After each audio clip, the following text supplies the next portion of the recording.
This AC is not working. Look at everyone, and it's so many people. They are using these magazines. AC is not working at all. And as usual, your TV screens are also not working.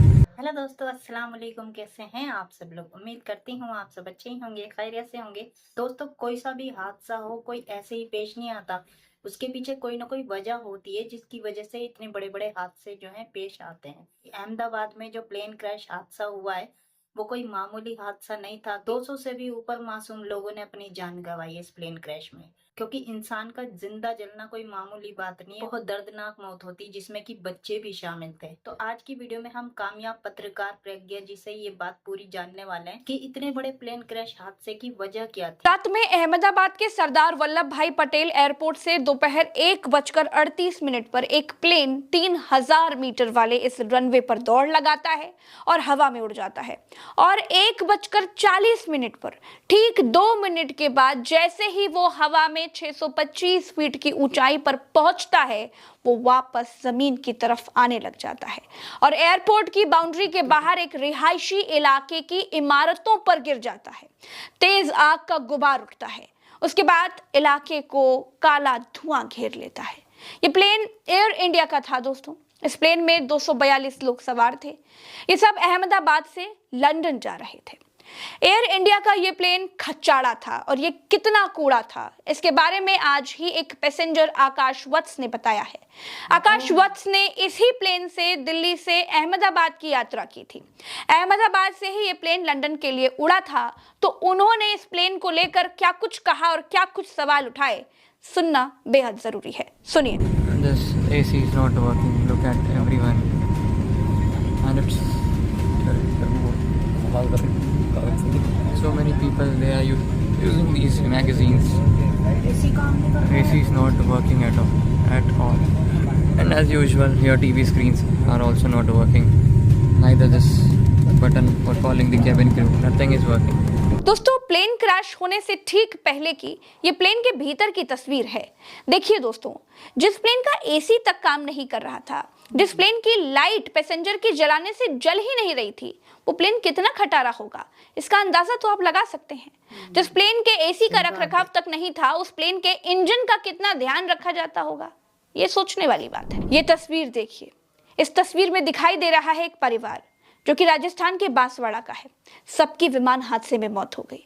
Doctor कोनी व्यास Pacific hospital से इस्तीफा देकर अपने पति प्रदीप जोशी के साथ London में shift होने वाली थी। आज सभी बच्चों के साथ जा रही थी और इस दुखद हादसे का शिकार हो गई। सवाल ये है दोस्तों कि कैसे हुआ ये प्लेन हादसा? क्या इसके पीछे कोई विदेशी साजिश है? क्या एयर इंडिया का प्लेन ज्यादा गर्मी के कारण क्रैश हो गया? क्यों बोइंग कंपनी के इन जहाजों पर 3 महीने का प्रतिबंध लग चुका था? क्यों बोइंग के ये जहाज खटारा कहे जाते हैं? क्या कम रनवे पर दौड़ाकर प्लेन को उड़ा दिया गया?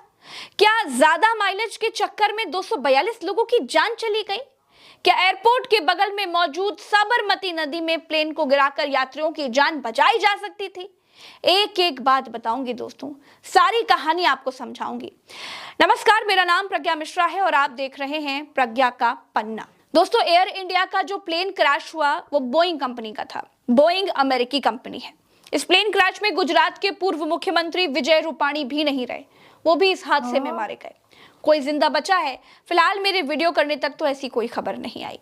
एयरपोर्ट बाउंड्री के बाहर जिस इमारत पर एयर इंडिया का प्लेन गिरा, उसमें आधा प्लेन इमारत के इस ओर फंस गया और आधा दूसरी ओर, आधा नीचे जमीन पर गिर गया।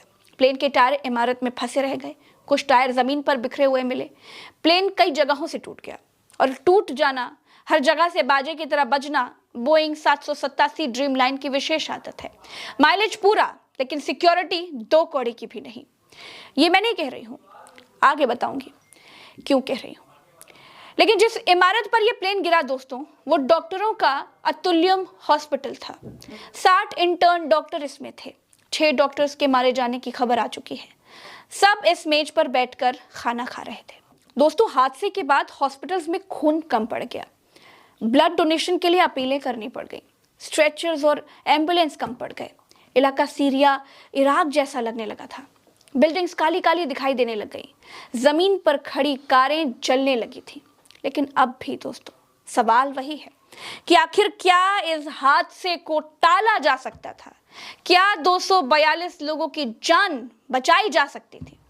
तो जवाब है हाँ, बचाई जा सकती थी। लेकिन भारत में भारत की सरकार के लिए भारत के लोगों की जान की कीमत एक वोट से ज्यादा और कुछ नहीं है। सोचिए, गाड़ी विदेश में चलती है, पूरी सेफ्टी फीचर्स के बिना वो चल ही नहीं सकती। एक 4 पहिया गाड़ी भारत में चलती है, उसमें कम पैसे खर्च करने वालों को 2 एयरबैग मिल जाते हैं, उससे ज्यादा खर्च करने वालों को 4 एयरबैग मिल जाते हैं, उससे ज्यादा पैसे खर्च करने वालों को कार में 6 एयरबैग मिल जाते हैं। यहाँ की सरकार की नजर में लोगों की जान की कीमत पैसे के हिसाब से तय होती है, जबकि विदेशों में कंपनियों के सेफ्टी फीचर्स हर गाड़ी में बराबर होते हैं, चाहे कोई रामू खरीदे या फिर कोई सेठ जी खरीदे। यही बात क्रैश हुए बोइंग कंपनी के 787 ड्रीमलाइनर विमान पर भी लागू होती है। दोस्तों एयर इंडिया के इस क्रैश हुए विमान में इंजन की खराबी या टेक्निकल फॉल्ट बताया जा रहा है, लेकिन सवाल यह है कि विमान में 2 इंजन दिए जाते हैं, दोनों इंजन उड़ान के दौरान चालू होते हैं। अगर एक इंजन में कोई खराबी आ जाती है तो दूसरा इंजन इतना कैपेबल होता है कि जहाज को वो सही सलामत पास के किसी एयरपोर्ट तक पहुंचा पाए। लेकिन बोइंग का ये ड्रीमलाइनर विमान उड़ते ही गिर गया। दैनिक जागरण के मिड डे अखबार में आज एक ऐड छपा था जिसमें एयर इंडिया का विमान बिल्डिंग फाड़कर बाहर निकलता हुआ दिखाई दिया। ये इत्तेफाक था या उसी तरह की घटना? खैर दोस्तों, अब मैं आपको बताऊंगी कि कैसे बोइंग के यह खटारा विमान मौत के सौदागर बनकर आसमान में उड़ रहे हैं। 2013 की बात है। 2 नए ड्रीमलाइनर 787 विमान जापान की 2 एयरलाइन कंपनियों के बेड़े में शामिल किए गए थे। इनमें लगी बैटरी में आग लग गई। आग लगने के चलते उसकी इमरजेंसी लैंडिंग करवानी पड़ी। अमेरिका की फेडरल एविएशन एडमिनिस्ट्रेशन ने 3 महीने के लिए दुनिया भर में सभी ड्रीमलाइनर विमानों की उड़ानों पर रोक लगा दी थी। उसके बाद बोइंग ने अपने बैटरी सिस्टम और उसके इंजन की गर्मी से बचाने के तरीके में कई सुधार किए थे। 2020 से 2022 के दौरान ड्रीमलाइनर में कई मैन्युफैक्चरिंग डिफेक्ट की खबरें आई थी। बोइंग ने भी माना था कि ड्रीमलाइनर की मैन्युफैक्चरिंग में कई तरह के फॉल्ट्स हैं। अप्रैल 2024 में दोस्तों बोइंग में काम करने वाले एक विस्ल ब्लोअर ने दावा किया था कि ड्रीमलाइनर 787 की बॉडी के कुछ हिस्से ठीक से नहीं जुड़े हैं और ये उड़ानों के दौरान बीच में ही टूट सकते हैं। ये विस्ल ब्लोअर इंजीनियर सैम साले थे जो 10 साल से ज्यादा समय से बोइंग में काम कर रहे थे।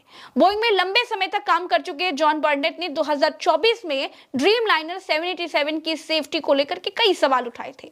मार्च 2024 में उनकी रहस्यमयी परिस्थितियों में मौत हो गई थी।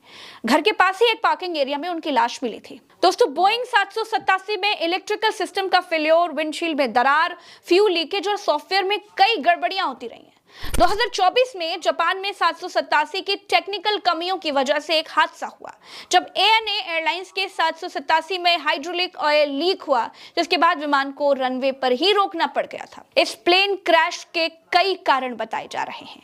पहला कारण है डबल इंजन फेल्योर, यानी दोनों ही इंजन एक साथ फेल हो गए। दूसरा है स्टॉल हो जाना, मतलब जब विमान की नोज यानी आगे निकली हुई जो एक चोंच होती है वो बहुत ज्यादा ऊपर की ओर हो जाती है तो विंग्स पर हवा का प्रवाह सही तरीके से नहीं हो पाता है। इससे लिफ्ट यानी विमान को ऊपर उठाने वाली ताकत जो है वो कम हो जाती है। अगर लिफ्ट विमान के वजन से कम हो जाए तो विमान नीचे गिरने लग जाता है, भले ही नोज ऊपर हो। इसे स्टॉल कहा जाता है। दोस्तों नोज ऊपर होने का मतलब है कि पायलट विमान को ऊपर ले जाने की कोशिश कर रहा था, लेकिन अगर गति कम है या फिर विंग्स लिफ्ट नहीं बना पा रहे हैं तो विमान ऊपर जाने की बजाय नीचे गिर सकता है। स्टॉल होने पर विमान अनियंत्रित हो सकता है, जिससे वो बगल में झुक सकता है या फिर बहुत तेजी से नीचे आकर गिर सकता है। पायलट ने अंत तक कोशिश की प्लेन को बचाने के लिए, लेकिन बचा नहीं पाए। 242 पैसेंजर्स में से सिर्फ एक ही व्यक्ति बच पाया है, ऐसी खबरें फिलहाल निकल करके आ रही हैं और अपने पैरों पर वो चलता हुआ दिखाई दे रहा है।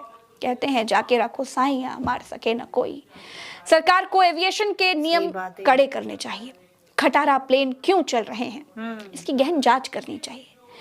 मेरे साथ फिलहाल इस वीडियो में इतना ही। इससे ज्यादा क्या लापरवाही होगी भाई, जब प्रज्ञा जी ने सारी बातें बता दी कि कितनी बड़ी लापरवाही की वजह से ये इतना बड़ा प्लेन हादसा हुआ है। क्योंकि ये कोई बच्चे का खिलौना थोड़ी ना है जो रिमोट से चलाता है बच्चा। इनमें तो बाकायदा जिंदा इंसान सफर करते हैं। तो बात यहाँ लोगों की सेफ्टी की आती है, क्योंकि ये सब चीजें जो होती है मशीन से चलती है और मशीन को ठीक रखने के लिए उसका बारीकी से ध्यान रखने की जरूरत होती है ताकि ऐसे बड़े हादसे पेश ना आए। क्योंकि किसी इंसान की जान की कीमत कोई नहीं लगा सकता, क्योंकि पैसे से इंसान जो है सब कुछ खरीद सकता है लेकिन इंसान की जान वापस नहीं ला सकता। इतने शर्म की बात है कि हमारी सरकार का ऐसे जरूरी कामों पर ध्यान ही नहीं है। चलिए आज के लिए इतना ही, और कमेंट में अपनी राय मुझे जरूर दीजिएगा। मिलते हैं अगली वीडियो में, तब तक अपना ख्याल रखिएगा। अल्लाह हाफिज।